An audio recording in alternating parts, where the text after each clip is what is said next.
This project, Proyecto PAX, came out of a 9-month professional development training through Music to Life's MAC Academy. You know, growing up, I didn't see myself reflected in the movies and the media that I consumed. I think that the project really kind of came out of a place of frustration, not seeing authentic Mexican-American narratives in popular media. My name is Nicolás Valdez. I am a San Antonio native, born and raised here on the southeast side of San Antonio.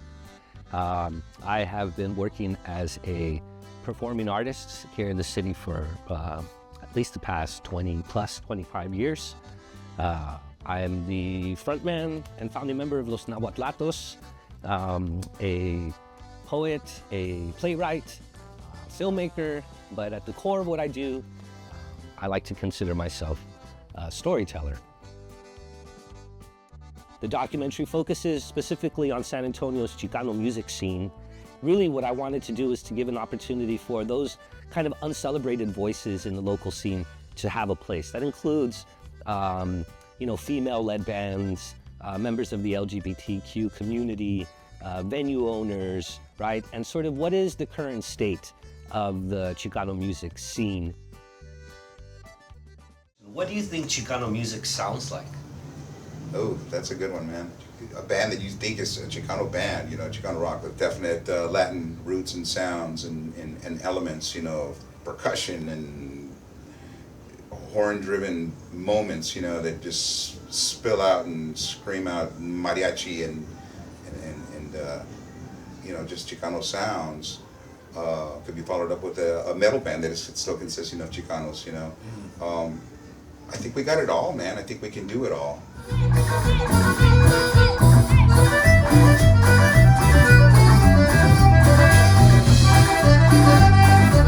You guys were the first band to open up to play ever at Hutchins Place Los Nahuatlatos, Yeah. So I mean, that sort of was my immersion into this sound. What is Chicano? I don't know, you have to feel it to me. You feel it.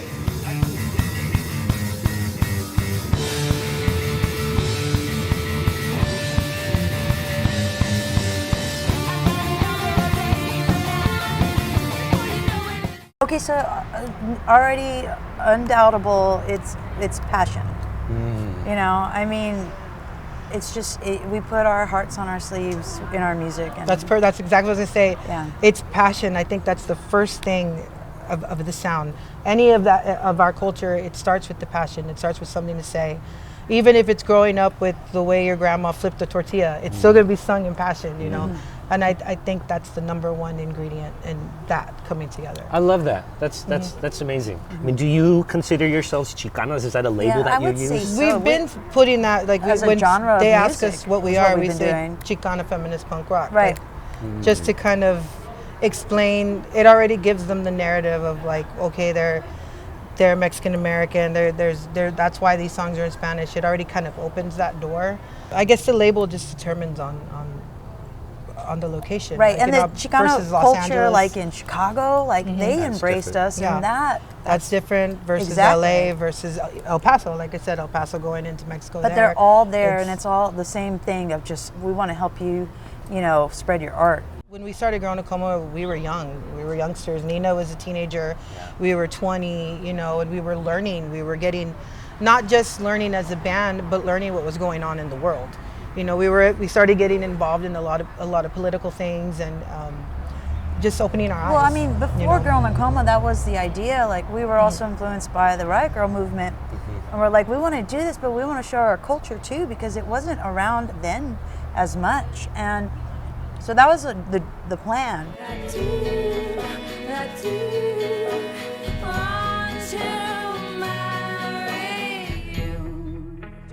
Nina turned out to have this beautiful, indie alternative, voice, and it became its own sound. Right. But once that started to come to an end, we decided to start FEA, and that came back. That idea coming back of because during that Riot Girl movement, you saw a lot of Kathleen Hanna, and it's great, and there was a lot of feminist stuff being talked about, but it was white women just representing that culture. And then, you know, Alice Bag started coming out and she produced our record for one of Fea's records. And we thought it was more important to start talking about how we grew up, being Latina, being gay Latinas, being women in rock. Then that's what the focus of Fea became, like more in. No more Topo Chico. Who kind of makes up your audience now for Fea? Right now, it's a lot of women. It's a lot of women who I think feel what we felt, and it's an age range of ours that you know. And I did grow up that way. Those like the men that get it, like the feminist men that you know just they cling on to. Or they had women who they looked up to that were strong and they could understand it. They can understand why. Not to say that men don't, but it's just like we've met a lot of guys that they just get what we're doing and they appreciate it and they. So I think it's people who just understand that upbringing and what we're singing about. And we have a song called No Hablo Español. Right. And that's also growing up, you know. We wanted to explain why, you know, we didn't know we Spanish, don't know as Spanish well as as we should because growing up it was like looked down upon. Like our parents like thought, no, you if you showed that you could speak Spanish, then you were a lower class. Right. That's what they told my mom. You know, my grandma's like, don't do that in class. You're not going to excel. So then it went on, and then you have this generation that doesn't speak it very well. Right, and we missed out on, you know, it's a level of intelligence when you know another language. And you know. And Letty is now speaking about that, like, you know.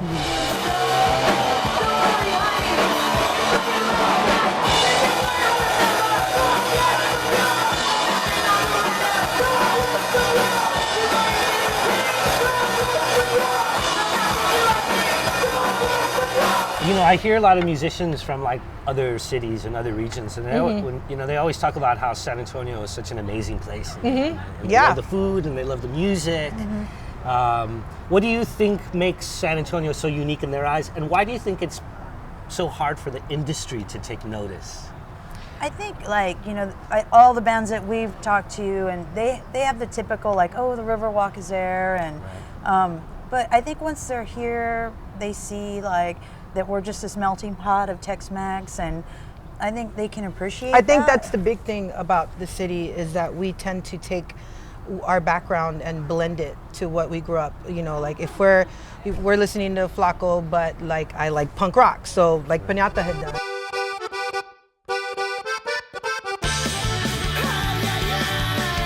We're gonna just start mixing things and mixing cultures, and you know, we grew up listening to Patsy Cline, and you know, we'll go into Slayer. You know, it doesn't matter. It's in the mix. It comes together. I think it is noticed, but maybe not to the extent of Austin is, because Austin has so much history as being just that music scene that's so hip and cool. I think San Antonio is more hip and cool because it's a little bit more eclectic. You know, you can go to any random bar and you're gonna see a Chicano soul band, you know, be followed up by a funk band and then a metal band. You know, you just never know what's going to happen, and it just works. It's just San Antonio. It's like a big pot of stew, man. It's like, you know, it's okay. It's okay to do this, you know. We have like the most amazing artists in San Antonio. We do. I feel like when it comes to like the music scene, it's always going to be up and down, you know, and I think it's on its way up again, and I think there's going to be some but we try to great like, bands if we're coming shooting out. a video, like you said, we tried to keep it here, hire people who work here. If we're going to do art stuff, like we're trying to open a venue across the street, hiring muralists from here, anything that we could do to incorporate them in our work, because that's what it was all about then with Grown Coma, coming back to Familia. If you want to bring them in, showcase their work. If you have a foot in, then give them that foot too, you know, and like put their work out there as well. And I think a lot of people helped us. You know, Jaime's place, everything. You look around, you see the artwork, you see the colors outside, you see the trim to the window screens across the house next door. Everything is intentional. Our website, our ethos, our philosophy, our mission statement, everything is intentional. Nothing's going to happen to people if you stay on the sofa. Right. You know, you got to get up and make your voices heard, and you know, we're a proud people, but yet, like our ancestors taught us, welcoming to all. Bienvenidos. Mas no chinguen cabrones, you know. And now you've become sort of a mecca for like Chicano music, Chicano soul in particular. Tell me what that journey's been like. How did that happen? And sort of, you know, what do you think is the draw for them to be here? Any phone calls from Atlanta, New York, or LA, I take all the time because they're agents. People are calling, wow. you know, that they want to play here. And within their own community, you know, the Sacred Souls, the Sinceres, the Altons, Y La Bamba, Son Rompepera, you know, all these bands that have played here, Yankee Griptite, you know, from New York City, Carlton Jumel Smith. Los Yesterdays. Los Yesterdays. So, I mean, within their circle there in LA, they said, man, you got to play Jaime's place because, we're the real deal. Not that we're setting out to be the real deal, but, we're not here to impress anyone. We're not here to be somebody we're not. I think that's what the younger generation yearns for, is to be part of something that's real, right? And gracias a Dios, man, that's who we are. We try to be as real as we can be. I made myself a promise that someday you would be sorry. Up and walked away. It was a long, long time ago.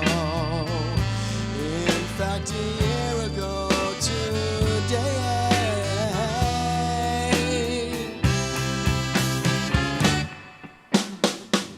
So you've kind of, from my perspective, sort of taken on this sort of ambassador role of like Chicano soul. Why is it important for you to, share that sound? Well, earlier I was talking about my good friends Manuel Castillo and Juan Ramos, who started enlightening more on the cool music that came out of San Antonio in the 60s and 70s. And I already knew of some of it, I just kind of explored on my own. I knew the Royal Jesters were, I knew, of course, who Sonny Ozuna and the Sunliners were. But they showed me a bit more, and I was really, really intrigued and started really looking for those records. And at the time, I was cutting my teeth as a vinyl DJ, spinning at house parties, and then later on at Salute. We would frequent the bar to go see Esteban Jordan or Joe Jama and 100 Proof. And these are all legendary names, that go way back to the Chicano music scene of San Antonio back in the 60s, even 50s and 70s for sure. So I loved being there. I loved watching whatever she put on stage, whoever she put on stage. And many times it was just me. Many times it was just me and a couple of friends and maybe a small handful of other people, 7 people in the room max. And then we'd have Steve Jordan all to ourselves.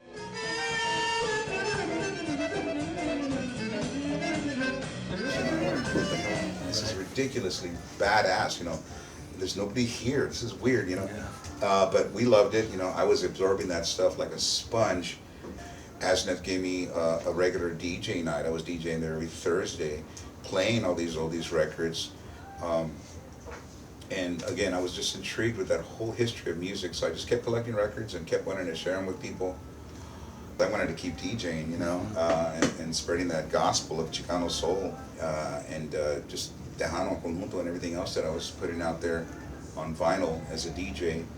I found the Alamo Street Eat Bar. I was invited to DJ there on a Sunday night. They needed a regular Sunday night DJ, and I loved what the Alamo Street Eat Bar used to be, which was a place called the Acapulco. Mm-hmm. And if you remember, it was just a little drive-in, literally you drive in, you order some nachos and a couple of virongas. One of the best jukeboxes in town. One of the best jukeboxes, and that's exactly why I called my night. I ended up calling it Acapulco Gold, because the name of the venue, the truck spot, was called the Acapulco. It's not a marijuana reference at all. Yeah, but I love it. If you want to think that it is, that's fine too. What do you think that the scene, or San Antonio, or the local industries? I mean, what do we need to do to drive better? Besides that, yeah. to like highlight, bring a little bit more attention and commercial viability to San Antonio.